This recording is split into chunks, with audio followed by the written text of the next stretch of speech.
एक बार एक नया विवाहित जोड़ा नए शहर में रहने जाते हैं। इस नए विवाहित जोड़े में लड़के का नाम विक्रम और लड़की का नाम साक्षी है। विक्रम की शादी को भी कुछ ही महीने हुए थे। वे दोनों बहुत खुश थे। एक दिन विक्रम की कंपनी वालों ने कंपनी के काम के लिए कुछ महीने के लिए विक्रम की पोस्टिंग दूसरे शहर में कर दी। कंपनी ने जो फ्लैट दिया था उसमें लोग रहने के लिए जाते हैं। पहले दिन साक्षी और विक्रम ने मिलकर पूरे फ्लैट को सजा लिया। ये लोग नए शहर में ढलने की कोशिश की, एक दूसरे से बातें करने लगे और खाना खाकर अपने बेडरूम में सोने चले जाते हैं। देर रात को जब विक्रम की नींद खुल जाती है, वो पानी पीने के लिए उठता है। पलटकर जब वो साक्षी की तरफ देखता है तो उसे वहाँ साक्षी नहीं दिखती। थोड़ी देर बाद विक्रम के गले पर दो हाथ पीछे से ऊपर आते हैं। विक्रम चौंक कर देखता है, पीछे साक्षी खड़ी है। साक्षी ने बोला, क्यों चौंक गए? मैं बाथरूम गई थी। तुम क्यों जागे हो? विक्रम बोलता है, कुछ नहीं, बस पानी पीने के लिए जगा था। ये लोग फिर सो जाते हैं। सुबह उठकर साक्षी दोनों के लिए नाश्ता और खाना बनाती है। विक्रम नाश्ता करके अपना टिफिन लेकर काम पर निकल जाता है। साक्षी अपने फ्लैट में अकेली सोच ही रही होती है, चलो जो बाकी काम है उसे ही कर लेती हूँ। वो कपड़े धुलने के लिए वॉशिंग मशीन की तरफ जाती है। फिर मशीन में कपड़े धुलने के लिए डालकर वहाँ से चली जाती है। थोड़ी देर बाद वापस आती है तो देखती है वॉशिंग मशीन में कपड़े तो है ही नहीं। वो घबरा कर इधर उधर ढूंढने लगती है और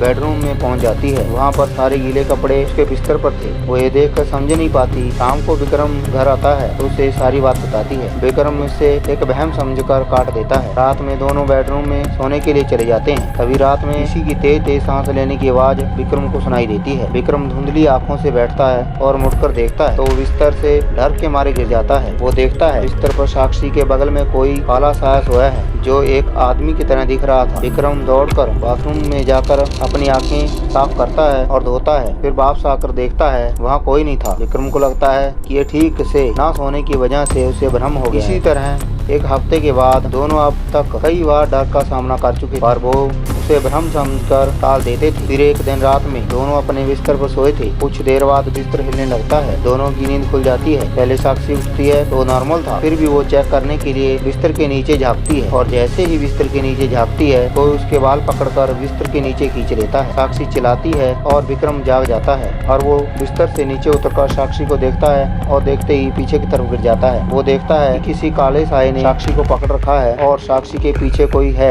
जो साक्षी का सिर जमीन पर दबाए हुए है। वो फिर भी टॉर्च जलाता है और वहाँ पर उसे कोई नहीं दिखता। फिर वो साक्षी को बाहर निकालता है। दोनों बहुत डर जाते हैं। विक्रम और साक्षी दोनों कमरे के बाहर जाने की कोशिश करते हैं और दरवाजे पर कोई खड़ा रहता है। दोनों की हिम्मत नहीं होती आगे बढ़ने की। तभी विक्रम टॉर्च जलाने की कोशिश करता है। टॉर्च काम नहीं करता। इस दौरान वो देखता है साक्षी उसके बगल में नहीं है। वो इधर उधर देखता है तो साक्षी दरवाजे के पास खड़ी होती है और डर के इशारे में कहती है, तुम्हारे पीछे। वो विक्रम डरते हुए पीछे बढ़ता है तो तभी उसे एक जोर का मुक्का पड़ता है जिससे वो जमीन पर गिर जाता है। उसके बाद इनके ऊपर कमरे के सामान से हमला होता है। विक्रम को काफी चोट आ जाती है। उधर तो साक्षी दरवाजा खोलने में कामयाब हो जाती है। वो तुरंत ही विक्रम को उठाती है और वहाँ से निकलने लगती है। तभी दोनों के पीछे से एक जोर का धक्का लगता है जिससे वो सीधे फ्लैट के बाहर गिरते हैं। वो दोनों तुरंत ही लिफ्ट में चले जाते हैं और बिल्डिंग के बाहर पहुँच जाते हैं और देखते हैं वो साया उनके फ्लैट की खिड़की पर खड़ा है जो थोड़ी देर में गायब हो जाता है और फ्लैट की लाइट बंद हो जाती है। विक्रम और साक्षी इस बात को समझ